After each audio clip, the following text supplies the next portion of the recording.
The Solitary Reaper by William Wordsworth, 1770 to 1850.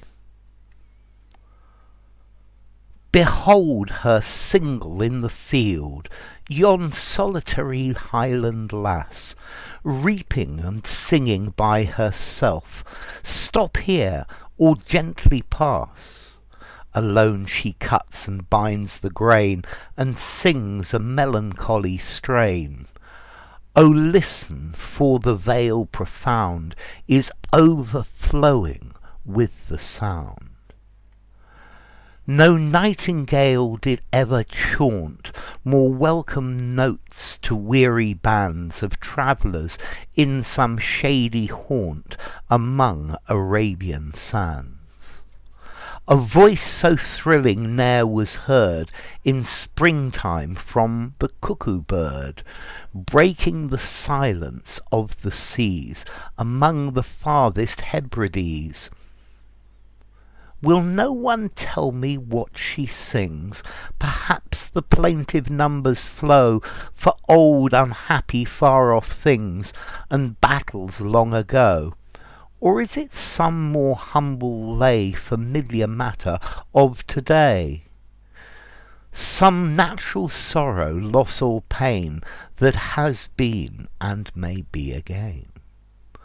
Whate'er the theme the maiden sang, as if her song could have no ending, I saw her singing at her work, and o'er the sickle bending.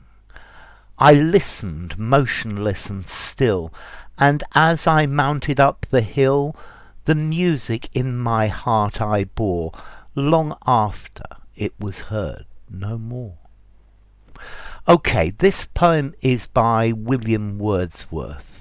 Let's see. Together with Samuel Coleridge Taylor, he launched the age of the Romantic Age in English literature.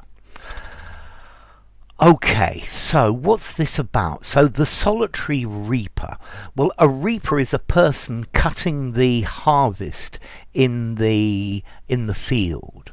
Yeah, this is a person with a scythe. The scythe is this, it's a tool with a long handle and a big curved blade, and you push it through the crop and you cut it and then you tie it up. Anyway, it's describing a beautiful scene of a girl in a valley cutting corn, and he's listening to her song, and he's transfixed by her song, and he thinks it's really beautiful. It's just a very descriptive poem, but most of Wordsworth's poetry is like this. It's very descriptive. Behold her, behold, look at her, single in the field, alone in the field, yon solitary Highland Lass. So, yon, over there, a lass, a young lady, and Highland in the Scottish Highlands. So, look at her, alone in the field, over there, a Scottish girl, all on her own, reaping and singing by herself. Well, to reap is to cut the crops, yeah, is to cut, to harvest them. And so she's reaping and she's singing. Stop here, or gently pass. So shall I stop, or shall I just go on my way? And I think he stops, and he sits here to listen. Alone she cuts and binds the grain. So she cuts the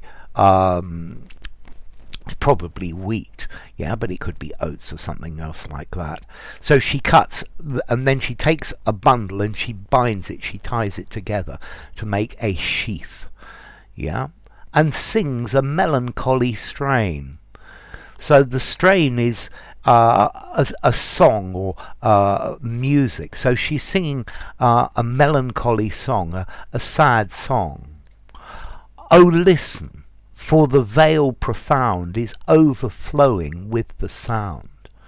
And the whole valley is full of the sound of her voice singing. Listen to it. No nightingale did ever chaunt more welcome notes to weary bands of travellers in some shady haunt among Arabian sands. So, a nightingale, this is a bird that sings beautifully. So, he's saying here that the chaunt, the chant, the singing. So, no nightingale ever sang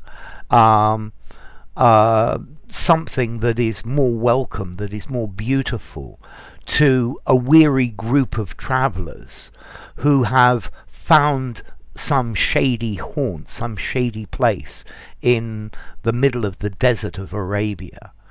So he's creating an image of a group of travellers in the Arabian sands, and they've found some place to rest for a bit. And he's saying that this would be an incredibly beautiful thing for them to hear, and it would help them rest. But this is his way of saying the song was incredibly beautiful. A voice so thrilling ne'er was heard in springtime from the cuckoo-bird. So such a thrilling, such an exciting voice has never been heard, not even in the spring, from the cuckoo-bird. Cuckoo, cuckoo. Okay, breaking the silence of the seas among the farthest Hebrides. So the Hebrides are islands north of Scotland. Yeah, it's a very lonely place with not a very large population. Yeah, and this is the most beautiful sound that has ever been heard in the silence. Yeah, because the Hebrides, the outer Hebrides, these are far beyond the sea from northern Scotland. And he's again saying this is a beautiful sound. Will no one tell me what she sings?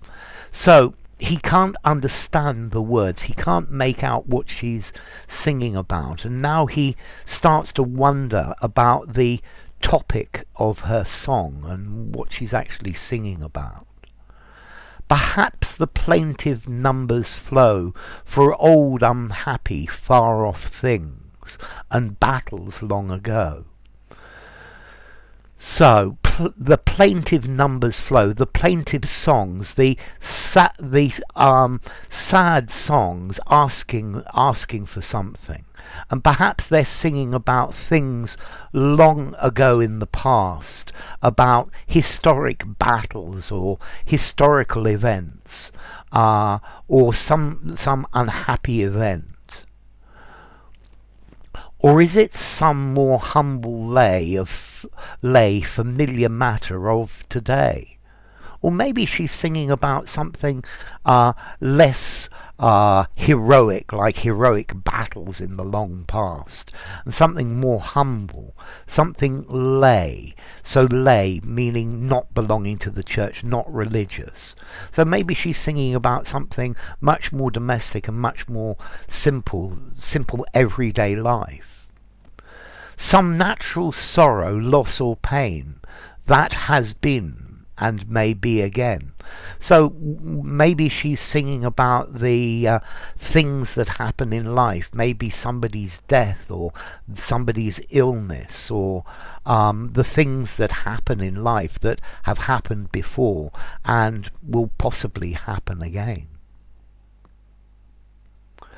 Whate'er the theme the maiden sang, as if her song could have no ending. So it doesn't matter the subject. She sang her song as if it was part of the landscape. It was something with no ending. It just went on and on. I saw her singing at her work, and o'er the sickle bending. So I saw her she's singing, yeah, and she's bending over her sickle. So the sickle is this curved blade that you use to reap as well. You can either have a scythe, which is a long one with a curved blade, or you have a sickle, which is a hand one with a curved blade. So the Russian flag, the hammer and sickle, and this is to cut the crops. So I saw her singing and bending at her work. I listened, motionless and still. So I listened to her while she sang.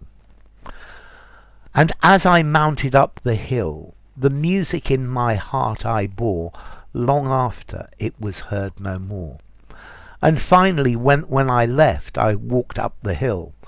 I still carried her music in my heart, yeah. And I think a long time later, I could still remember this, yeah. Long after she'd stopped singing. And I think this is saying that the beauty of this scene and this singing is something that he carried with him. So, enough. If you enjoyed the video, give it a rating, subscribe to my channel, and I will see you soon. Bye for now. The Solitary Reaper by William Wordsworth.